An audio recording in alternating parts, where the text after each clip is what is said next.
Welcome to the Dirt Trail Running Podcast. We're here tonight to talk about our Western States 100 trip, and I'll let everybody introduce themselves. Hi, I'm Sid. I'm Nicki. And I'm Kyle. Yeah. So we headed out there about 3 days before the race, and I suppose I should start the podcast actually and talk about what brought us out to Western States. For sure. And so for years, I always go to American Trail Running Association conference, and I tend to talk to Craig, the race director at Western States, all the time and tell him that I need to come out there and volunteer. And I hadn't done it yet. I mean, things happened, and I just hadn't got out there. And he goes, "Well, what do you want to do?" And I'm like, "Well, I'll do whatever you need me to do. Like I know how to do things, And he goes, "Well, how about you ride with me all day, and then hang out at the finish line?" And so I was pretty well just shocked. That was last October. That was in October, right. Yeah. So it was right after Hennepin. Yeah. And it was kind of hard to register. I'm like, this is like the coolest thing anybody's ever asked me in my entire life. I can't believe I just got asked to ride with the Western States race director. And but then my mouth starts going because then I'm all nervous, and I could tell, and I'm telling my mouth to quit talking, but it wouldn't quit talking. And I was like, well, Chris asked me to help out at this aid station, and this person asked me to help out at this aid station, and I started telling him everybody else that had invited me to help. Yeah. And he goes, "Well, you can do that stuff if you would rather." Yeah. And I'm like, no, I want to ride with you. And so finally I said yes, but it was after I rambled for too long to him. So, but he kind of knows that's who I am anyhow. So he must have been up for some rambling there.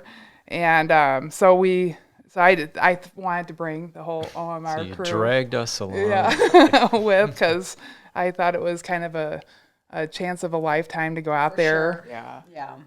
And we're gonna go out there. Let's just make it now. It's a thing. Yeah, we can't not make it. Yeah, and there's stuff to do out there. We can we'll volunteer. And we'll bring everyone along. Anyone who wants to come along next year, we're totally there. Yeah, and we did a great job planning. We had an awesome place to stay at, the whole time. This podcast we're gonna talk about the race and how we managed it, and then we're gonna talk about what we did after the race, which is, went super well as well. In another podcast, we're gonna rein Michele in, and we're just doing Western States right now. Yeah. So we'll do that, but so I guess we'll first talk about, there's room for improvement on our flight out there, like how we did that. So we, although I think that there wasn't a lot of flights available. It was a little. Yeah, we waited a long time to book our flights. We did. It was, and honestly, it wasn't, the flights themselves weren't bad. It was just it was a day. It was a day of travel to get out there. And then driving from Reno to Lake Tahoe is, if you get car sick, you need some meclizine or something. That is a lot of winding up and down, so you just got to be prepared for it. It's a pretty drive. I'm glad that we got there during the day. Yeah. After flying into Reno, which I'll never fly into Reno again. 30 minutes before, the pilot came on and said, "Just so you know, Reno's a basin. There's going to be so much turbulence. It's going to be real bad, but it's normal. That's totally normal." I don't get sick. I was sick. Oh, I didn't hear him say that. I did not realize. That. You were asleep because you slept the whole flight. Oh my goodness. Well, we left at like 3 anywhere, apparently. I was so impressed.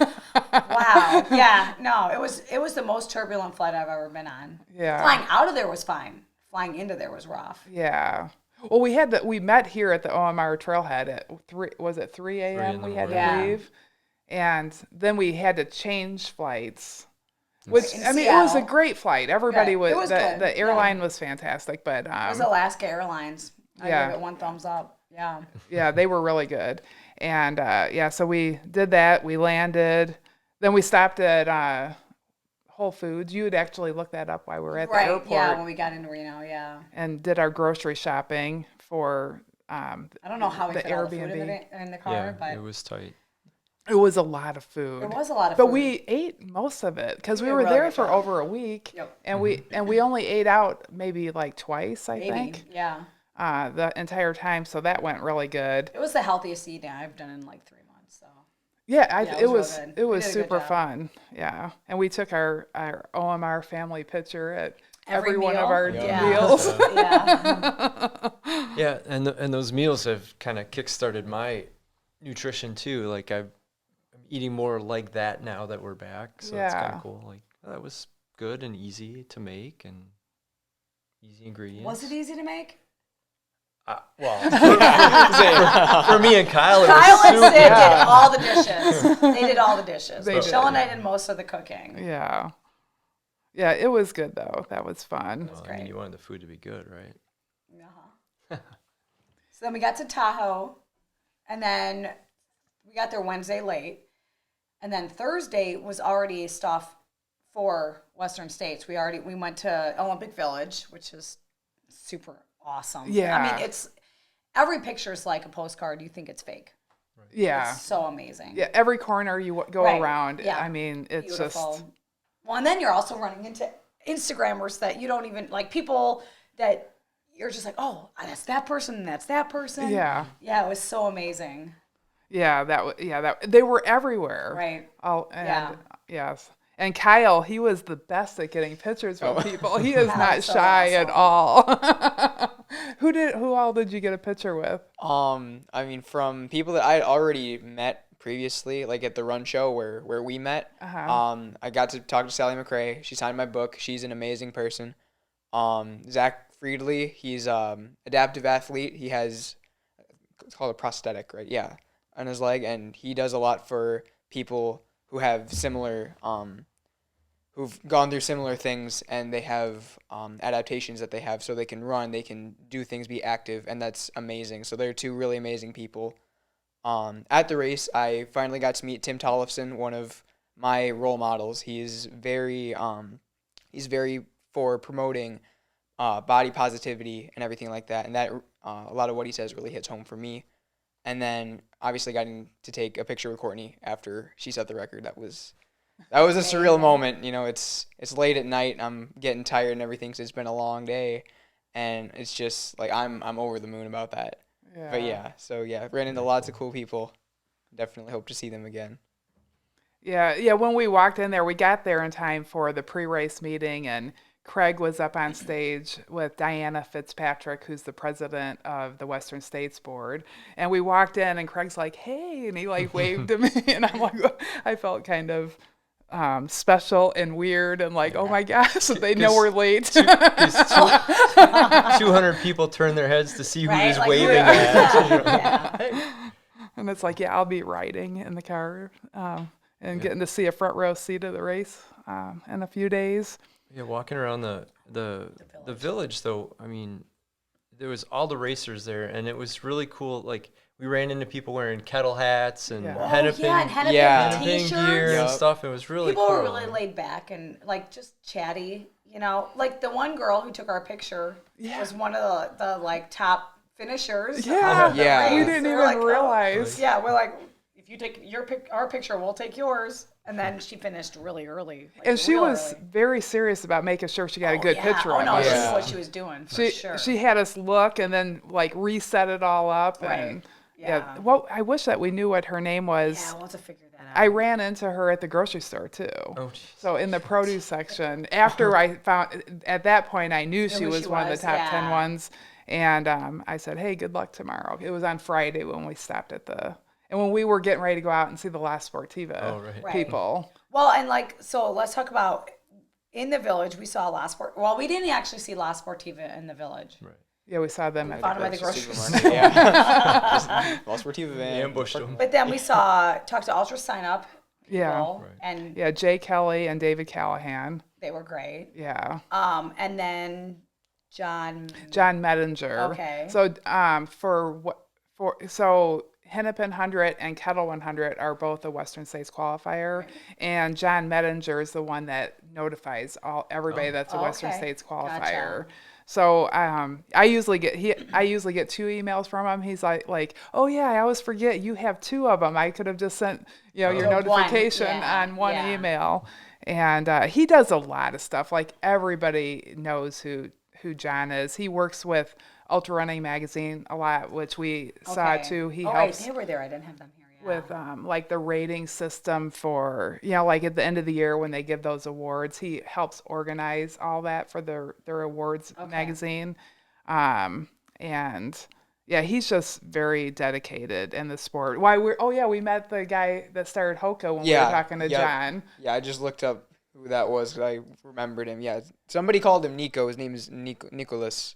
Yeah. Okay. So, yeah. All right. And then every time we saw him after that, he's like, hey. Yeah. He's like, I know you guys. Well, and then when we talked to the Ultra Running Magazine, they had their magazines open to Jenny's spread with her mom. Yeah. So that was super awesome to see that they were like promoting that, and like Jenny's got all of her, that magazine. But then very close to us seeing that, Michele saw the raffle contest for Western States next year. So she did buy some raffle tickets. I so wanted us to win those. Yeah, spoiler alert. Someone's going to have to run it next year.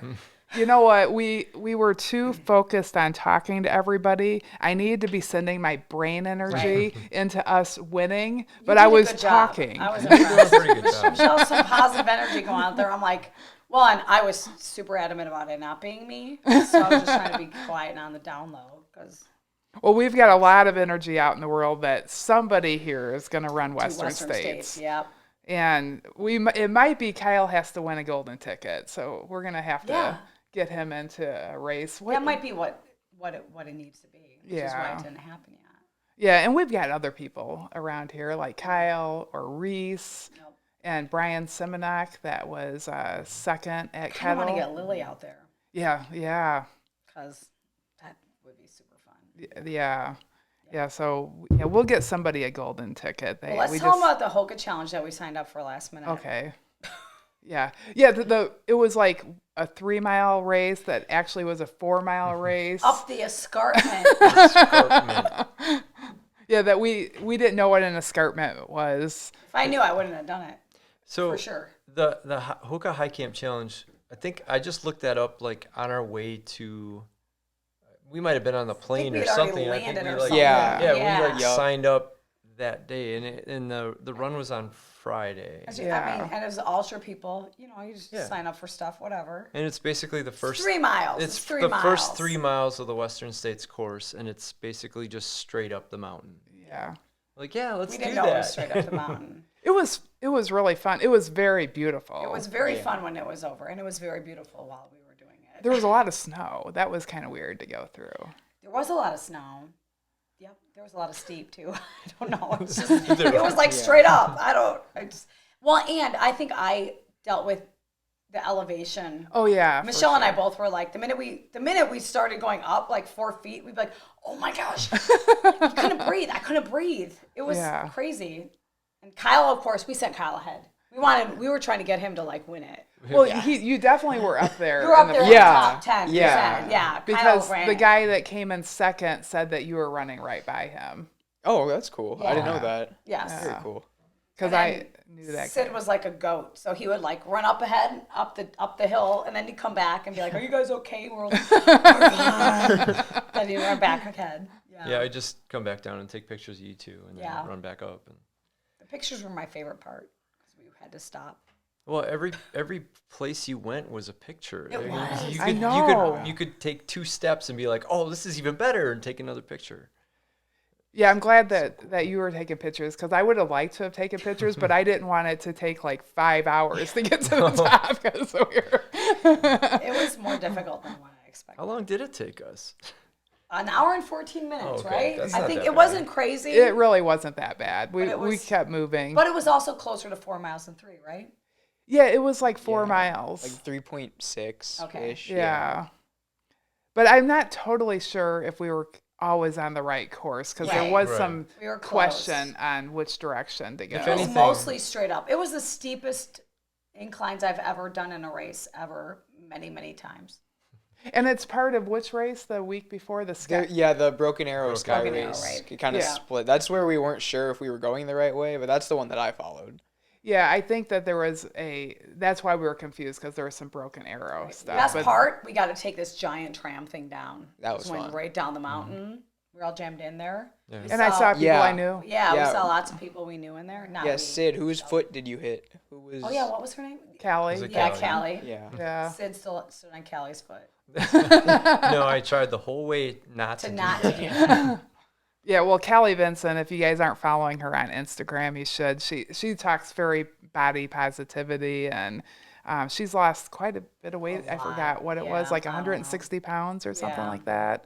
And she was signed up for Western States. The snow got her, but she was extremely well trained, and she's finished like Bigfoot 200 and stuff like that. So she's quite the athlete. And it was fun to see her. She used to live here in Chicago, so that's how I knew her. Well, and this year, the snow-wise, like there's normally a crude aid station before the aid station we hit. Like that's, like it was closed. Mm-hmm. There was a lot of snow on course still. Yeah. Yeah, a lot of the roads going up were closed. Like we ran into one just trying to Oh, get somewhere, yeah, I and we had to. forgot about that. We went up the I road, don't and then we even had to think told turn Michele around. that. Oh yeah, we went totally off, and we got stuck at a road that had like a bar across. I'm like, oh, sorry We had guys. to we go gotta Oh go my back. gosh. Yeah. On the way to Wow. Michigan Bluff. But that was near the Donner Pass, and Yeah. so we got to stop at the museum, and I just nerded out, so I was okay with that. Oh, that's cool. Yeah, so to the Hoka Challenge, we highly suggest. It was only like $20. We got a rabbit shirt. Right. Goodness, yeah, it was totally worth the money. And the tram ride. Everyone And should the do tram it. ride, Yeah. yeah. And you got to see what they experienced. And then, I mean, the view was worth the money. Yeah. Just the view. It was unbelievable. It was really Yeah. good. That was really nice of them to host that.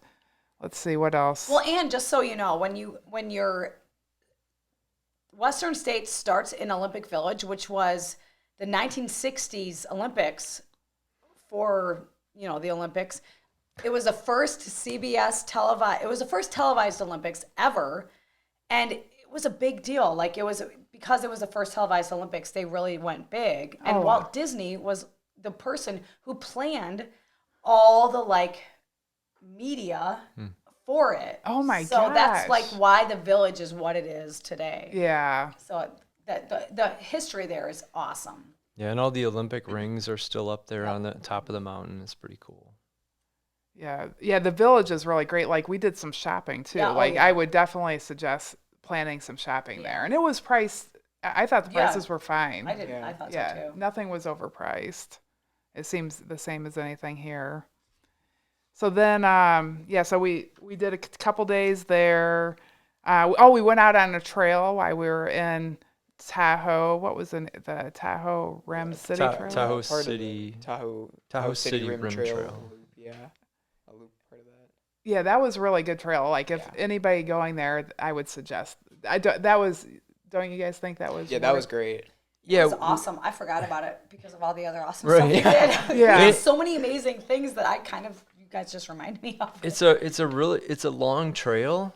It's a long loop, and we just did a really small part of it. But it was day 2, and the trail just started straight up. That's the you know? problem. Just- Everywhere you go, just know that you're going to go straight up for at least 1.5 miles, 2 miles, just straight up.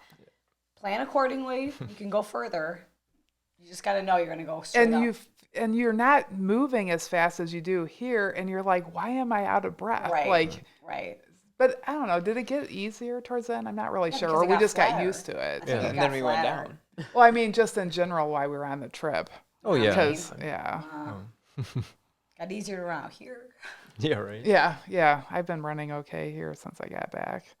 Yeah. So we recommend that. Then we I don't know. So we. Well, let's talk about. It was pretty much race day. So we heard Friday. We went back.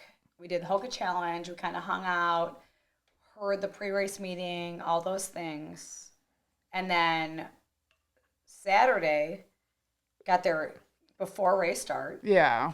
And we were there to see everyone, which is a 5 a.m. start, so it's like you get to see the sun come up. And, yeah, it's kind of it's a little bit light out when the race actually starts. Yeah. I wonder if they bring headlamps to go up. They were running headlamps. Yeah, Were they? Everybody was running I headlamps, can't remember. Yeah. Yeah. So they took off, and as every race happens, everyone takes off, and then everyone disperses. You know, no one's there. So then Michele went off with Craig. Yeah. So let's hear what happened with you and Craig. Well, we got the picture real quick, which Kyle took a really good picture because I wanted to have a picture. Great picture. So everybody was like all excited about the elites that they got to meet, and I was all excited about the big, gigantic, fancy race director that I got to meet. And beforehand, we were kind of trying to. I'm like, well, maybe I should pack a lunch for him because I know when I'm riding, around to aid stations, we often don't eat. And then Sid and I were talking, and we're like, well, maybe he has like chefs that like bring him food on course because we're thinking that it's like, it's, I don't know, a different level race director. One of those silver trays that they open up. Hashtag OMR goals. And so I messaged him. I'm like, hey, you want me to pack you a lunch? He's like, oh, that'll be a lot better than eating paydays, he said, because that's what he normally eats all day. So he's just like a typical race director that you're just on the go. There's not time to eat. So I packed some peanut butter and jelly sandwiches and what was the other sandwich? And just some cheese sandwiches and then like some apples and stuff like that. And so Michele made the jam for her peanut butter and jelly sandwich. Just so this was your sandwiches. My kind of peanut butter and jelly, so that was more involved than what she just said. So like with there's a recipe probably on but the it was blog, it wasn't just like a PB&J from the store. Yeah, with no sugar because I don't do any sugar and Ezekiel bread and stuff. So really good, and I put butter on it, so it's like really good peanut butter and jelly. And so then we meet up and then we talk to a couple people before the race, and then he goes, well, I need to go up to like he had like his room where everybody was staying, and so I went up there and they're all like watching TV and making breakfast at the village. At the village, yeah. Okay. And everybody, like every single person was like so welcoming to me. I like some person that nobody knows walks in and they're like, oh, are you excited to ride with Craig today? And I'm like, well, my number one goal is to not throw up because because he was saying that he was going to scare the crap out of me driving on all the back roads. And they were all like, oh, yeah, definitely you need to be worried about his driving. And so every single person's like, have you rode with him? Like, you should offer to drive. And because he does like 10 things at once. And I had no idea what he would be driving, and then we were with Carrie is his assistant, and so it was me and Carrie riding with him, and it was a truck, so he had like some, I don't know, like Indiana Jones style truck that's just covered in total dirt from going to aid stations, like an inch of dirt on it. And it was got like a little back seat and then a front seat. Then it's got like a ham radio, like I think a couple ham radios and like wires all over the place, and his phone where he's like watching YouTube. So he gets in, he's got the YouTube for the live video. He's got his phone, he's got the ham radio, he's like got his shifter and he's like driving and talking on the phone and watching what's going on, and his foot's up here doing that. It's up here. Okay. But that's what it felt like. He's like doing like 40 million things. Happening. Everybody's messing, they're calling him. Well, the ham radio, he has like assistant RDs that everybody has to listen to, and but he listens to everything that's going on, and then he would go good because they would answer exactly as he did. So he's worked really hard to train them to know because he can't possibly be answering all that stuff. Right. So he's got two other people that are doing it, but he's overseeing what's going on, and then it's good because then like I'm looking at it from an RD. And I could see him thinking through what was happening and then already planning what he was going to talk about after the race of how they can make it better for next year. Not that everything wasn't running. Everything ran really well. George, you're always troubleshooting. But it was interesting because I'm like, it sounds just like us where I was like, oh, next year we're going to do this. Right. And even like his crew, when we would run into them, they go, oh, well, this happened. So next year, this is what we think we could do. It sounded just like us. It was like really, I don't know. Like he's just a regular RD like we are. He's not fancy with chefs and stuff like we imagine in a fancy car. Just payday bars and a dirty truck. All right. But I learned something about his truck, which was really cool. So apparently I learned this at the finish line. Everybody I met at the finish line also was super friendly. But they said that Craig had a truck before that he sold to his neighbor. And it was a truck that gets around on these back roads that, get like cliff drop-offs and stuff, and they're dirt. He sold it to one of his neighbors. Well, apparently Jim Walmsley bought it. And I don't know if he ended up, now Jim Walmsley's living overseas, and we're wondering if that truck where's the truck? Is it overseas, or like who has it now? But, so then like the first thing we did is he was checking course markings, which is something that we all, like the race starts. Very familiar. Check to make sure, like stuff that there could be a problem that somebody might mess with. You go over there. So this is Sid's nightmare. Yeah. So races. Drive straight to Scuppernong. Okay. Yeah. Confuse your corner. Figure that out. And then, he was kind of telling me a little bit about the ham radios too. And how great it is, because then everybody can hear what's going on throughout the course, because we're using phones for our stuff, but everybody can't hear everything. So there is something to be said about that for ham radios. Yeah, hears everything at all times. Yeah. So, but you also have to be careful, because you don't want people talking too much. Right. Or and people that aren't even part of the race can hear stuff, because they don't.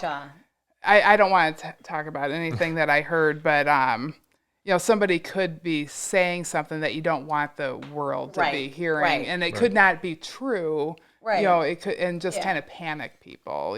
So so there is something to be said about that. Okay. But so then so he also had on the YouTube, because he's making sure that's going well the whole time, and then he would tell them to talk about this, so the talent that was there. So he was like telling, like they were sending messages on things they should talk. So he was paying so much attention to the YouTube channel that he was telling somebody to let them know what they need to be aware of and to be talking about. Yeah. Wow. And then we were over by Forest Hill, because we had just checked on some stuff there, and we pulled off to the side of the road because we had reception. And all of a sudden, so what mile mark was that? Forest Hills is like the 100K, but we went backwards from there. That was just a place that we had checked on course markings. Okay. So we went to Forest Hill, then we ended up going back to like mile 48, aid station Devil's Thumb. Okay. But there was good reception at Forest Hill. So he was watching, and while we were watching, this guy comes onto the track, and because the talent that was talking about the race, they were sitting directly on the track, and you could see behind them where people could finish the race. And it's, nobody's even to mile 48 yet. Right. And all of a sudden you see a guy come onto the track and come and finish, and it was a guy that had been helping them get the course ready for like 3 weeks. He had been there. He lives in Texas. Yeah. And he was like he came up from Texas just to work on the course, and he wasn't really a runner, but he decided he was going to follow the whole course. And it wasn't official or anything. He just wanted to do it. And so he started in Tahoe, like I believe on like Wednesday. Yeah. Okay. And then he took off onto the course, and Craig watched it finish, and he was so excited. Like and another thing about Craig, he loves the racing. He was very excited about everything going on, but when he saw that guy finishing, he was crying. Do we know his name, the guy that finished? I don't remember his name. Do you? Well, we all have to look it up. We'll I completely knew what his name is, but it's dropped from my head right now.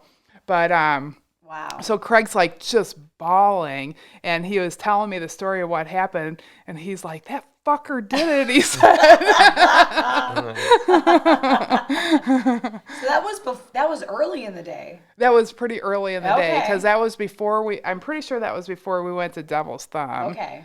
And then while we were sitting there, we were sitting right in front of this like really nice house that was like right on the course, and all of a sudden this guy pulls in and like a Jeep or something, and Craig waves to him, and the guy's like, oh, and he's like, that's Craig, the race director. So he comes over, and so his last name's Fiandaca. The guy that came over, and he was talking to him, but he's from Brazen Racing. They put on races out in California, and they were a sponsor at Western States, and their house is directly on the race course, and it was a really nice house. And he goes, hey, you guys can come in and watch this on my big screen TV instead of on the little phone in the car. Maybe and we're like, shower? yeah. And he's like, we got food and stuff. So we're talking to him, and so then. I'm really just kind of listening. I'm trying not to get in the way. And then they quit talking. And I'm like, well, what races do you put on? Because I was curious. I'm like, maybe we can go out and do some other races. And so then he tells me, and he goes, Ornery Mule Racing. He goes, are you Michele? And I'm like, yeah. He goes, my brother and I were signed up for Hennepin. We had an email exchange because his last name's Fiandaca. Okay. And my husband's stepdad's last name's Fiandaca. So we had a whole, and there's not that many. No. We're thinking we're like related somehow. Right. Sure. And so that was really weird that his brother finished Hennepin a couple years ago. Okay. And so we need to check out. He didn't actually run it. He couldn't run. He like rolled over or something at the last minute. I'm not really sure, but he'll definitely. We actually get a lot of people from the Auburn, California. Oddly, they love Hennepin. They do a lot. I don't know. We tend to know quite a few people there. Well, Ann Trayson ran it, and she really liked it, and she probably talked to people. I don't know. There's just been quite a few people, and the word of mouth has came. They liked the race. So then we left from there, and we went to Devil's Thumb, which was quite interesting. But I've talked a lot about some of my stuff. Maybe we should. So I'm like into the race quite a few hours now. What are you guys doing during that time? So we should go back and forth. All right. So we left the race start. I feel like we drove straight to Michigan Bluff, right? No. Well, we had breakfast. We went back and packed up. Packed up. Yeah, you're right. Yeah. Oh, and we made Kyle run. Kyle ran. Oh, yeah. Right? Yeah, I ran to breakfast, met them at breakfast. Kyle ran to breakfast while we packed up the Airbnb. Ran to breakfast? Yeah, he ran to the so place we were going to meet. We packed up the Airbnb, and Kyle ran 4 miles to where we met him for breakfast. Oh, my gosh.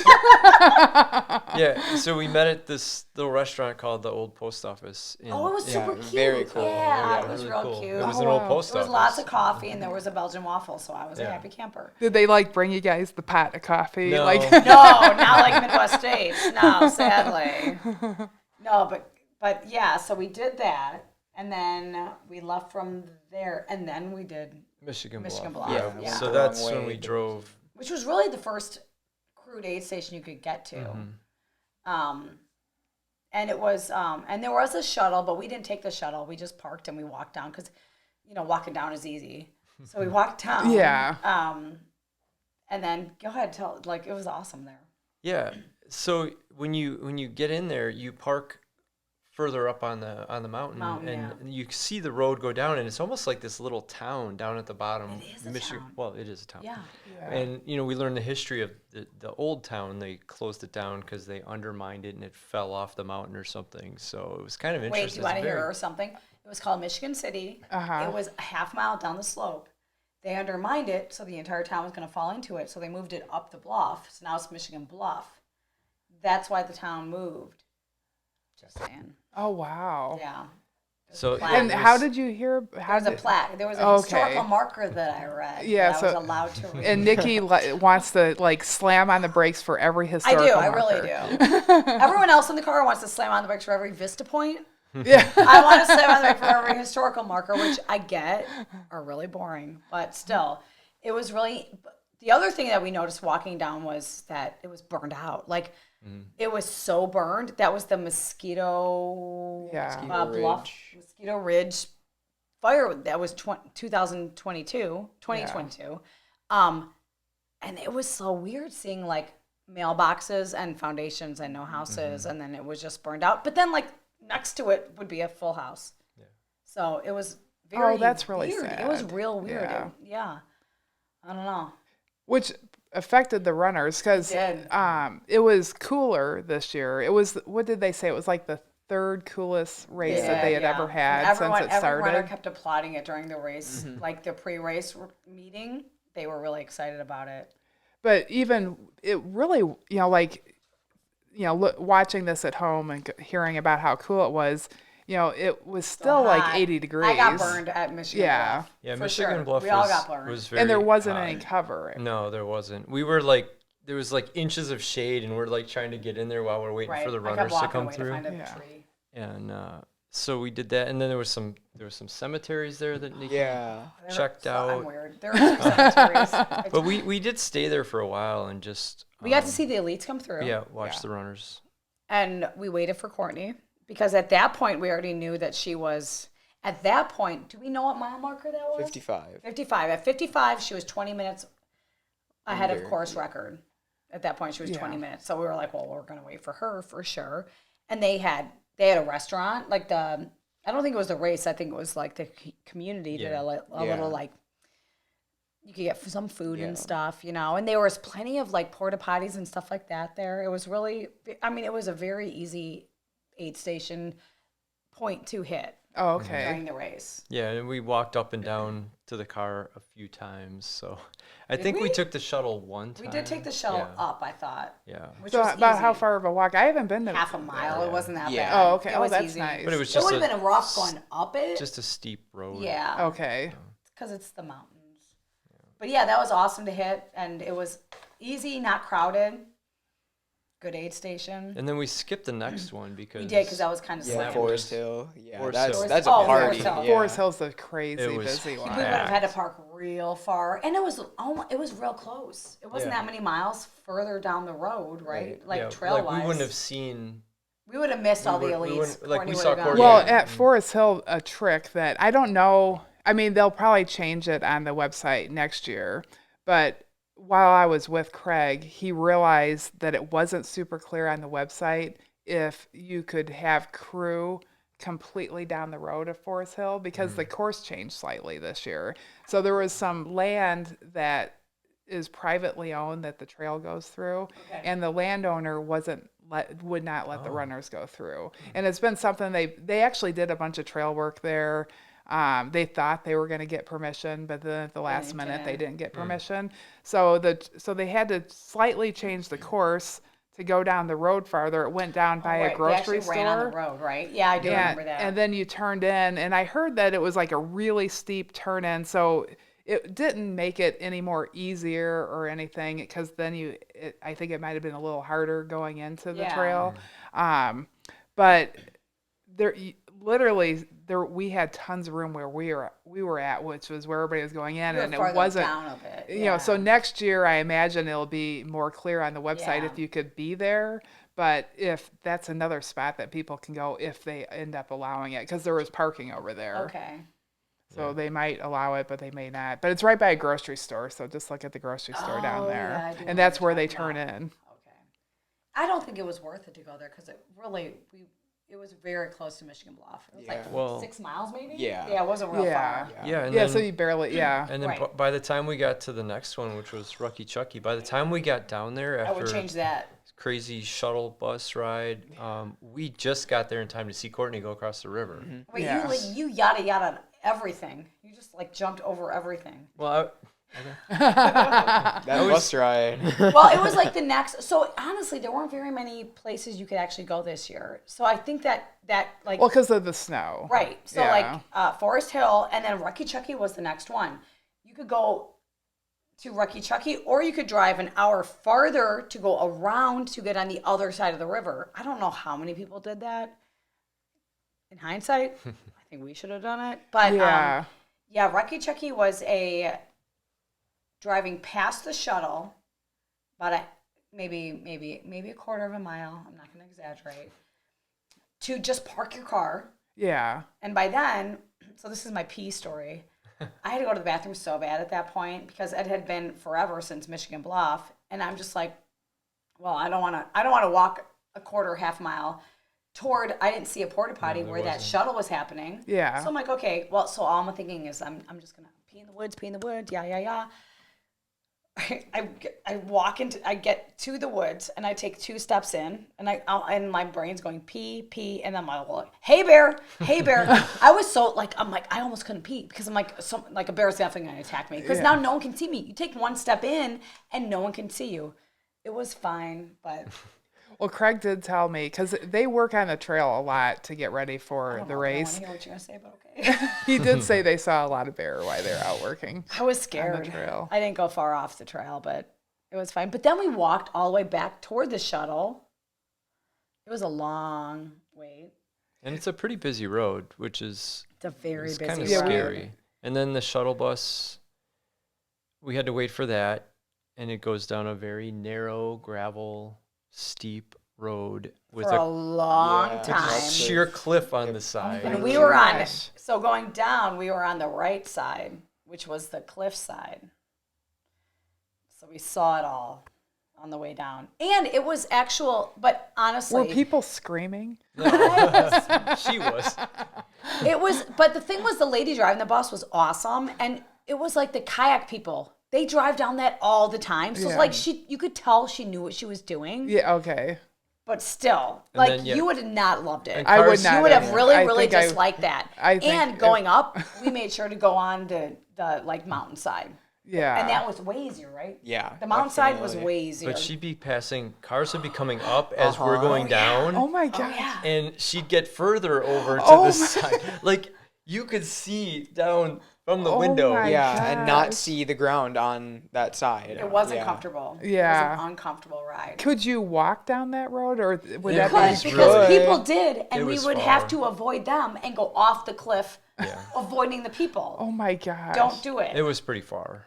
So the hour drive around is the way to I go. would say I would do that next time. I mean, it would take the same amount of time. Right. Just waiting for Oh, the it was shuttle a and long- driving. It was a Yeah, real long. probably about But 45 we got minutes. there. Kyle ran ahead, as he does. Yeah. So he got to see Courtney up at coming through the aid station, Yeah, right? Yeah. yep. And then we were down by the river where the boats were taking people across because the river was really high and So fast. fast. Yeah. Yeah, this year. So then we saw her go across on the boat. And Uh-huh. then we're like, well, we better get going. We're 'cause out, we yeah. got to wait for the shuttle, drive all the way back up. So Yeah. that was our Rucky Chucky. That was like, saw that, got back on the shuttle, Yeah. came back up, and then we drove to the finish line from there. And so Chris Thornley was the one that took Courtney across. Oh, so I yeah. worked with Chris at Squirrels Not Okay. Better. And it's Craig's brother. He's very buff. Yeah. Yeah. Well, All, yeah. Both guys going across. Yeah, Like, yeah, wow. they- Those they and they built. just like were rocking it across the river. Yeah. The river was high and fast though. It really was. Yeah. I've went across that because I paced there. Okay. And Do they normally have a rope or something like that? it's either going to be a rope or a boat. So it just kind of depends Okay. on how much snow there is that year. But they and- said at the pre-race meeting that if a runner wanted to go through the water, they could. Yeah. I think they had to do life jacket and There I probably mean, it was was- a rope. Didn't they even say though? But yeah, they highly have to wear a discourage life it. jacket because First of we're all, going to have why to go would it rescue. get wet anyway? Yeah, I It don't was know. so fast. The It boats was were so fast. Yeah, the water was super high. I don't think any runners were stupid, but Yeah. that was like, yeah, it was a very rapidy part of the river too, I think. Yeah. Especially with most of them probably going through it like between 10 o'clock and like 2, 3 in the In morning. the morning, Oh, yeah. right. Yeah, we just saw the elites go through during the daytime. Yeah. And it's a Yeah. pretty steep down to It- the yes, there. It really was. It really And then was. and then back up the other side. Mm-hmm.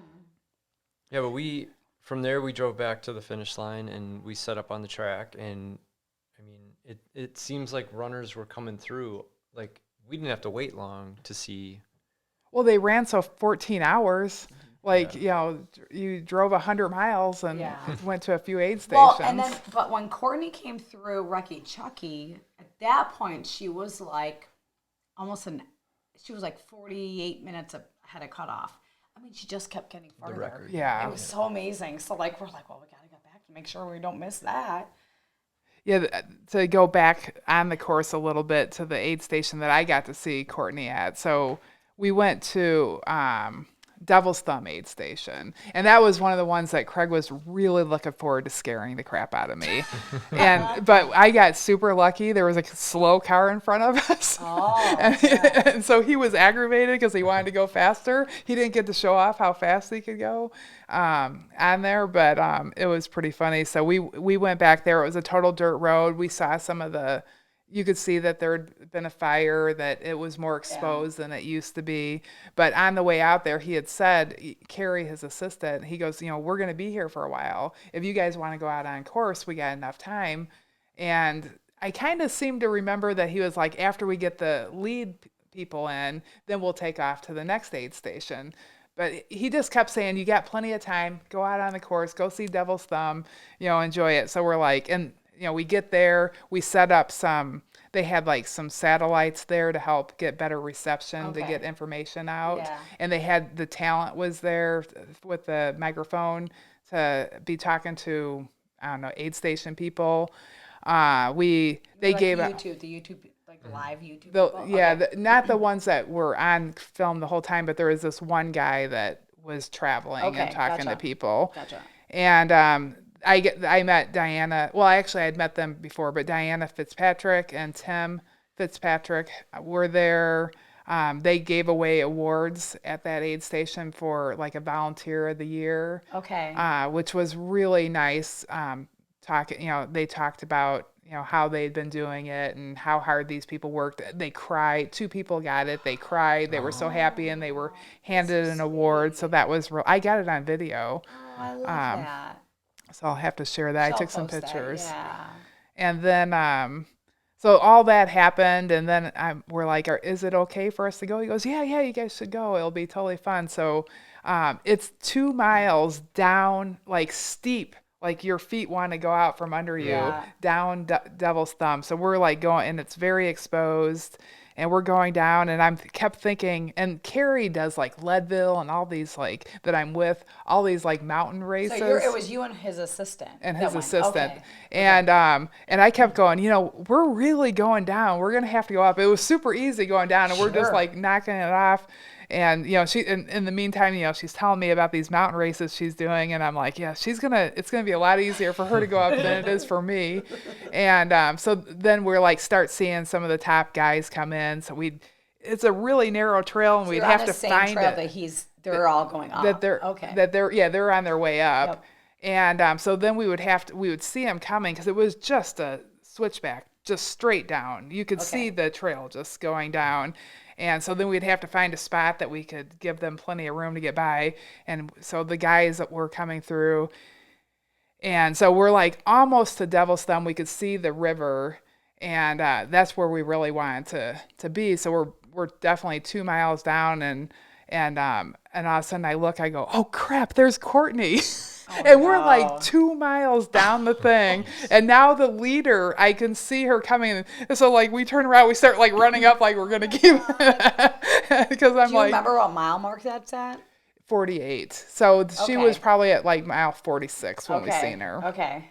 And I saw her a little bit down the trail, but we kept seeing the runners, and they were like had their hands on their thighs. Oh yeah. And so we're like, man, you couldn't tell by looking down that it was that steep. It kind of looked flat, because you're just like looking over a cliff down, and then you'd get there and go, oh yeah, now I see why they did it. Okay. And so then we started going up, and we're like, we better pull over, because certainly Courtney's caught us pretty soon. And then she comes, and we took a picture, and she looked fantastic, just absolutely comfortable and smiling. Yep.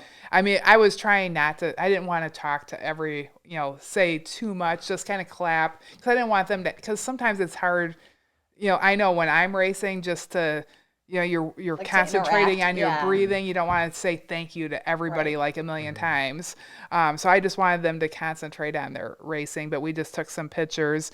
And so then we start going up, but while we were up at the top, I knew, they had the talent there, and they had drones that were going to be watching all the people. So now we're going up the thing, and we're coming up with all the leaders, and I'm going, oh crap, there's like a drone, like we could hear the drone over top of us. Taking breaks. And like I'm imagining them going, well, those guys are certainly not in the race. Look at them going. We weren't moving like they were. And so then this drone's like kind of over top of us, and I'm like, man, I kind of want to, I'm thinking I wouldn't mind like going, like catching my breath, but I'm like pretending like, I'm going well. And then finally, like there was some tree cover, and I go, let's hide right here from the drone for a minute so I can catch my breath. And then all of a sudden the drone's like, and it comes down and is like in front of us because it was following us.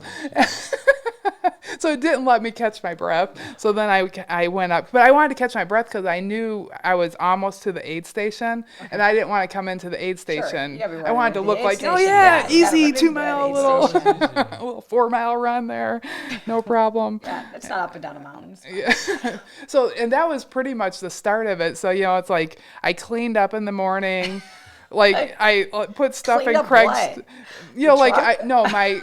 my body and my hair. I put on my pretty clothes, and then I get into Craig's truck, shut the door, dirt flies all over me. Peanut shells, you're like pulling out of your brow, like whatever. And then I go down the thing. I'm like covered in sweat. I'm like, it was dust, right? It was like dust dirt. Dust dirt got all over everything. The entire time we were out in California. Oh yeah, it wasn't it's just the way everything was. Like my brand new shoes were. You can't even. All of our shoes were the same color. Well, remember how I said Libby was going to yell at me about my Converse? I got really yelled at. Oh, okay. She's like, Mom, what happened to your shoelaces? I'm like, Libby, don't start. Yeah, you couldn't walk any place. It's just with everything's that. orange. Yeah. So then from there, we did go by Rucky Chucky. So we drove by it. I saw all you drove by it. We drove by it from the top part. Yeah. So we on the highway that you guys were at, where the shuttles were, on our way to, because we had to beat the elites to the finish line, and then I was doing drug testing, and so we had a training session that we had to get back for. So we drove back. And then Craig, I should mention that that when we were at the grocery store for the food, Carrie's like, "Oh, do you want me to get you some food?" He goes, and I go, "Well, I brought a peanut butter and jelly sandwich and a cheese sandwich if you want one." He goes, "I want a peanut butter and jelly sandwich." Good. So I kind of felt like the kid that's like your parent, like, I made you a peanut butter and jelly sandwich. So he ate my peanut butter and jelly sandwich. And then, so then we came back and we did the training, which was really interesting. They had a great, they hired a good crew that like told us it was important to know how to do that. Yeah. And I'm not totally sure how much I'm allowed to say on that, so I don't want to say too much. But they well trained the people that were doing it, and then it was random testing after it started, and I think they kind of set the bar of what races should do. I think that's really great that they have that going to keep it a clean sport. This is whatever is going to happen. Yeah, anybody from first to last could be pulled and done. So I see Carrie. I actually messaged her. Sent me a message. Tom and Donnie Flavavin. I had asked her the name of the people. So when you guys got back to the track at the finish line, when we got there, we met Tom and Donnie Flavavin, and they're the ones that take care of like setting up the finish line. Oh. And it's like a husband and wife, and it sounds like they've been doing it for a long time. Every single person I met just was so completely friendly, and she was adorable. She had this cowgirl hat on, and she just had a really great style, like pretty hair. And she's like, yeah, we put those, because they had all those Hoka chairs. Yeah. Like they set those all up in the center, and they were talking about how they put up the banners and I don't know, the food set up. Like they took care of all of that. Yeah, it was a great setup. Not only did I take notes, I asked people like, so how is this? And like, because it was a very smooth finish line for sure. Yeah, and that track is the track really is awesome. Incredible to finish on. I'm picturing Hennepin on that track. I know. There's the track. There actually is a track right by Hennepin. But the fire station at Hennepin's just awesome. Amazing. Right, I know. Because you could take a shower, take a nap on the cots, and have all the fire people taking care of you. So I'm going to hijack it a little bit. I loved when we went from Rocky Chucky to the finish line, parked, came in. Number one, I was 100% sure they were going to kick us off the track. Because they're going to be running in here. Yeah. So they're going to, we can't sit up here. We can't just sit along the thing, like the wall. And no, we sat there for, 18 hours. We literally sat up there and we never left. Yeah. You guys had the best spot. I couldn't believe nobody else was doing it. So, I don't know if everyone's watched Western States. I've never watched it before. But, they come in to a high school track, and then they almost have to run the entire thing, which for me would be a nightmare, but everyone else likes it because, you're cheering people on. Yeah. But we were we're right there for the people coming into the track and just cheering people on. But then the whole football field, first of all, the amount of families with kids there blew me away. Yeah. And we got there probably at 6 o'clock at night. It was still light out. Tons of people were still there with families, and they were just there. And then there was all these teenagers playing volleyball over here, and these kids parents brought the gymnastics mat out for people. I was trying to pay Sid to do a thing. I told him I would give him $60 to throw himself all over the mat. He did not do it. But it was just such a family oriented event. Yeah. The entire weekend. It was awesome. I thought it was so cool. And from behind the scenes, one thing that I realized that I think that we don't see at home is it feels like a grassroots event. It is runners putting on a race and that are super passionate about what's going on. And even the elites coming in felt like that. Yeah. That was so impressive to me. Yeah, when you watch it on YouTube, it seems so huge. Yeah. When I would watch Western States, this is just a giant event. But when you're there on the track, it's grassroots. Yeah. You're just right there in it, and it's so small, and the people are 3 feet away from you. People are high-fiving whoever wants to high-five, and there's little kids getting in the way, and dogs that maybe shouldn't be there, but whatever. Yeah, that was super awesome. And there was incredible finishes this year. There was good food the entire time. You could get food pretty much the entire time. Yeah. So that was kind of a good thing, and there were bathrooms. So, I look at those kinds of things. Yeah. Yeah, there was bathrooms, places to wash your hands, places to fill your water bottle, which was nice. Coffee. Yeah. Really good coffee. Sid got real good coffee. I didn't quite get it was an instant coffee. Yeah, you got the really good coffee. I didn't get quite as good coffee, but it was still coffee. Yeah. Which doesn't matter at, 8 o'clock But, in the morning after you haven't slept all night. All right, when you're up for 40 hours straight, why not? It was pretty exciting. I got credentials, so I got to wear a thing, like a lanyard. Yeah. With my credentials was chaperone, so I guess I was Craig's chaperone. Oh. Well, it was Fancy. also I was also drug testing, so that was also part. Chaperones to the and everyone else. So I got to have. I was under the tent, right there, within 2 feet of where everybody was finishing, because that's where I decided I was standing, because I wanted to see, because I could stand and I could see them coming down the track, and then I could also see them the second that they crossed the finish line, and nobody was dying for the spot that I wanted. I'm like, man, I got the best spot, and nobody was else wanting it. You know what surprised me the most was probably the first, I don't know, maybe 10 hours or whatever, people coming in and it being slammed, the track being slammed with people and stuff. And then the minute they passed, everyone running across. Oh, yeah, that was cool. Sid, you have to videotape that. That's crazy. Yeah. They're sprinting. Yeah. Everyone is sprinting. That was so exciting. That was really cool. So fun. Yeah. Yeah. That was so cool. And then, we probably should talk about the guys, but seeing Courtney finish, that was, By then, what? She was an hour and 20 minutes? Yeah, let's see. I got it. What was it exactly? I kept track. 15:29 was her finish. Which the old course record? I have it on here. 16:40 something. Yeah, it's 16:47. So She 15:29. continued to get faster. Mm-hmm. It was shocking, and she looked great when she came through. Yeah. Yeah. She just soaked it all in when she finished. She was so. Her energy was there. She was just so happy. And then her her family, her mom was there, and she was like walking around. She's like thanking everybody, and then all of a sudden she spotted them. And she's like, "Oh my gosh!" And she went over and then she spotted Kyle. she's like, "Hey, yeah." Kyle, can I get a picture? And so wait, who are they? So let's say who were the guys that came in before her?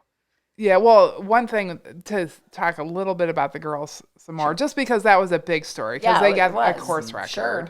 And so 15:29, but Katie Scheid, she also broke the old course record. 16:43 from 16:47. Wow. So 2 people broke the course record. That's amazing.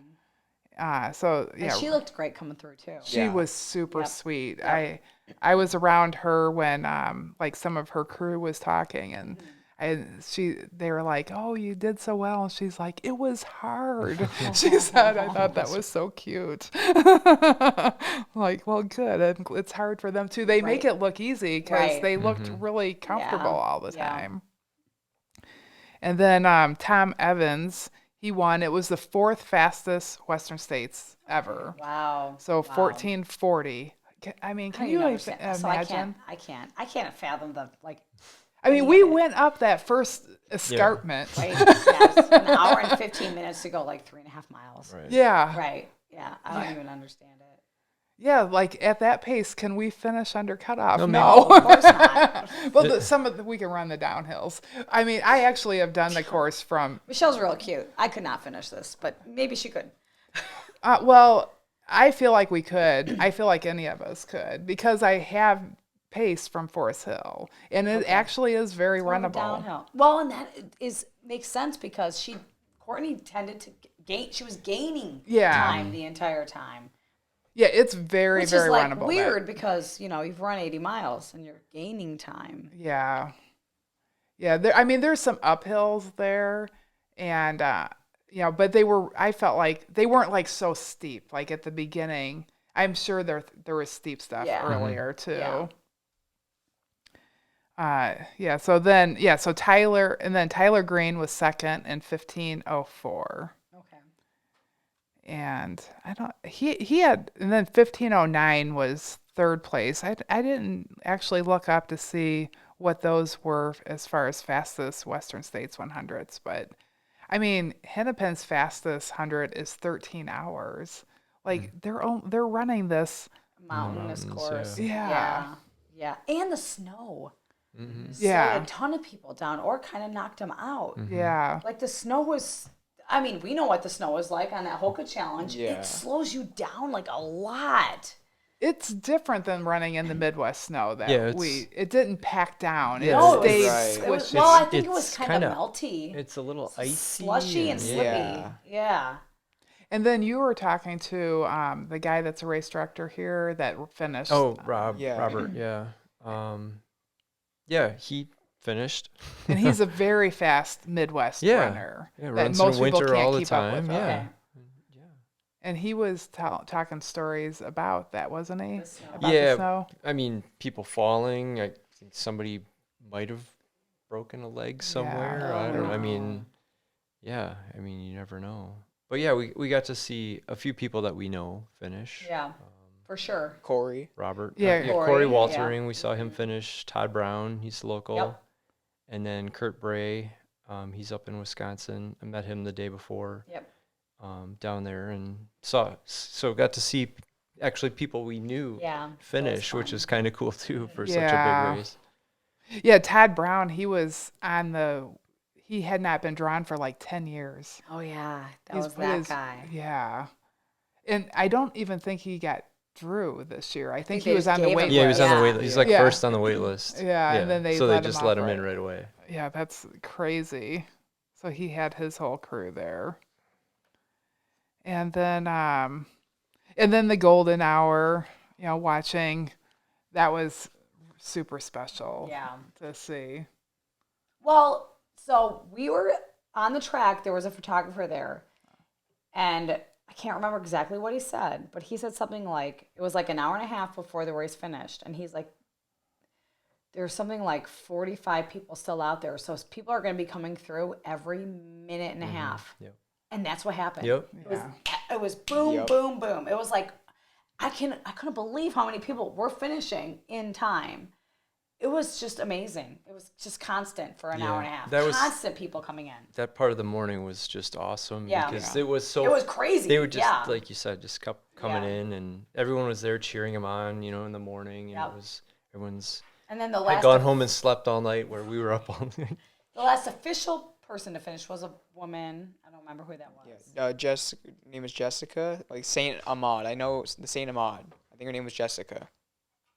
And she finished in Jennifer. she was like a minute and a half from like the cutoff, and then that guy came through. Yeah, which was Lucy Bartholomew's dad. And like 2 minutes past cutoff? Oh yeah, and he was hunched over. Oh yeah, he was listing hard. Yeah, hard. Yeah.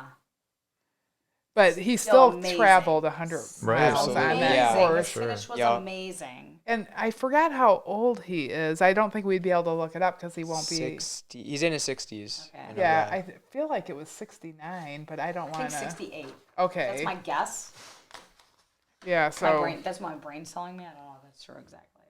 Yeah, when we were like in the tent at the finish line, like overnight, people would finish, they could take their picture. We would let their whole crew come in and get their picture under the finish line. Well, once that golden hour hit, Stan Jensen, who I was excited to meet, he was also under the tent. And if anybody that doesn't know who Stan Jensen is, he has that website. I think it's called Run. I put it right down. Run100s.com. Okay. Like back when I first started running hundreds, and there wasn't there was not ultra sign up then. It wasn't really easy to find where all the hundreds were.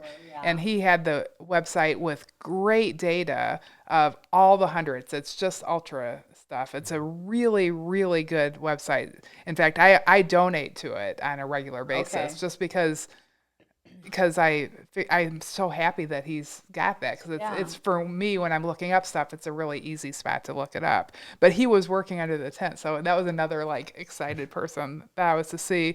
But he went out onto the track, and he gets stuff done. He's very matter of fact. He's super nice, but he gets stuff done. And so he was on the track, and it's like, okay, you guys, you need to go. We got somebody else coming through, and they listened to him. He was very authoritative. That's the Western States Jim Arnold. Yeah. We need that at Kettle. Yep. Yeah, they were telling me that after the race, when they were the crew was all talking, they were talking about the talking stories of who made the worst person, the worst story, and Stan was the too bossy one that got in trouble, made a mom, pulled her away. No, not really, but no, he was very, very valuable at the finish line. But yeah, it was just like clockwork. Right. It was okay, you got someone a minute behind you, you need to move on, and just getting. I don't know who that photographer was, but he was on point. He knew exactly what he was saying. Yeah. And we were in a lot of videos and pictures with our spot on the track. Oh, that's good. Yeah, I was getting some texts, screenshot, you can see you on camera right now. For sure. So that was, Chris Wardian was super nice to me sending that. What else do we got to talk about at the finish line there? Well, you guys did the awards ceremony. Yeah, we went and watched that. That was nice. We sat under the tent. Someone had came to the finish line and donated their chairs because they flew in. Oh, okay. And then they're like, oh, we can't take 40 million chairs back to the thing. Huh. And similar. So I'm like, well, we're going to be here for another week. We can take these chairs. They were brand new. That's where those chairs came from. So then they're like, thank you, because otherwise they have to find a place to get them. Right. And so we had chairs, and so then some guy came hobbling in because we had, was it 3 chairs that we had? And so some guy came hobbling in, and we're like, do you want one of our chairs? And he's That's like, where no. my chair went. Yeah, so so it was really nice that we had chairs to watch that. They announce every single runner. They announce all the top people. So you get a medal when you finish. Yeah. And then you get a race shirt too. So they got a really cool like tech rabbit race shirt. I think they might have got their idea from Hennepin 100. Was it a plaid? It was plaid, but it was a tech. It was a short sleeve. Plaid, yeah. It was a tech plaid short sleeve, and nice. We started this trend. We sure did, and it's an awesome trend. Yeah. What? So but then for the awards, what do they get?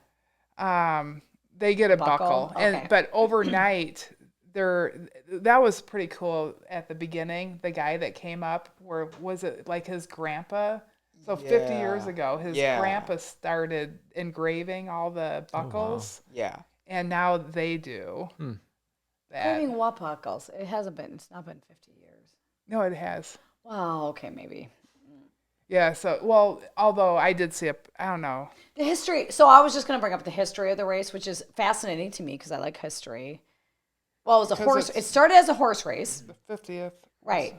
It started as a horse race because, you couldn't bring buggies up there to get the gold, which is really what was out there in the, California mountains. Yeah, we saw people looking for gold while we were out there That's on insane. that course. Yeah. But like 73, one guy decided he's like, and it was only a 24-hour race. That was the cutoff was 24 hours. One guy's like, well, I can run it. And he did it in 73. Yeah, Gordy. And Gordy was there. Yeah. I saw Gordy. We didn't never talk to Gordy, but I did see him. But then 74, one other person decided to run it, didn't finish.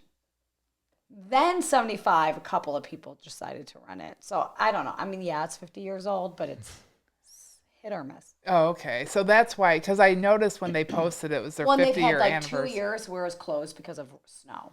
Yeah, I think there was a fire one time too. Oh, a fire. No, you're right. 2 years were closed because of fire, not snow. Okay, yeah, because I remember Julie A-Stars was going to do it, and it got canceled 1 year because of fire. Yeah, I noticed that on their post that they said 50th anniversary, somebody said, well, technically it's 47 They've or something got a fantastic website. Like that's, Yeah. I was looking at the website. Kyle was pulling up all, like he was on every, he's like, I'm like, well, who's in first? He knew everything. Like he was able to follow the YouTube or whatever. You were really good with that. They had everything we needed. Yeah, Kyle was really good with want. that. It was, but their website is awesome with, I mean, it says year by year, like, this happened this year, this person broke the record, this was the course conditions, like all of it. It's really interesting. Yeah. One other thing that anybody listening that I kind of want to put out there, because it's something I learned at the race. It's a little bit off track, but Diana Fitzpatrick and Tim Fitzpatrick. Diana's the president of the Western States Board. Okay. They also, as a side project, they run the running club at San Quentin Prison. And so I learned this at the finish line. Oh, that's cool. And I was like, that's really cool. So there's a movie called 26.2. So I actually messaged them after the race to talk about this. And so then they sent me back a link to 26.2 to Life, where there was a guy. So there's this movie, and Diana, I haven't got to see the whole movie because I've just found clips so far, but we need to do a night here, and we're going to all watch that. We have the projector. Yeah, we do. Yeah. And so we'll buy that movie and then we'll all watch it. But Diana's out there, like, they're just runners, and it gives the prisoners, like, when they get out, it gives them a way to be part of a community. It gives them something that they enjoy to do. A lot of them came from rough backgrounds. I'm serious. Yeah. I mean, that's what got me out of prison. So far. Yeah. That'll be another podcast. So I thought so they're just. Oh, that's super cool. It's amazing. So they're just very generous, caring people that are, like, making the world a better place. So cool. Very ornery mule. Yeah. Yeah. So next year we're going back to Western States. Yeah. So everybody's invited. You can.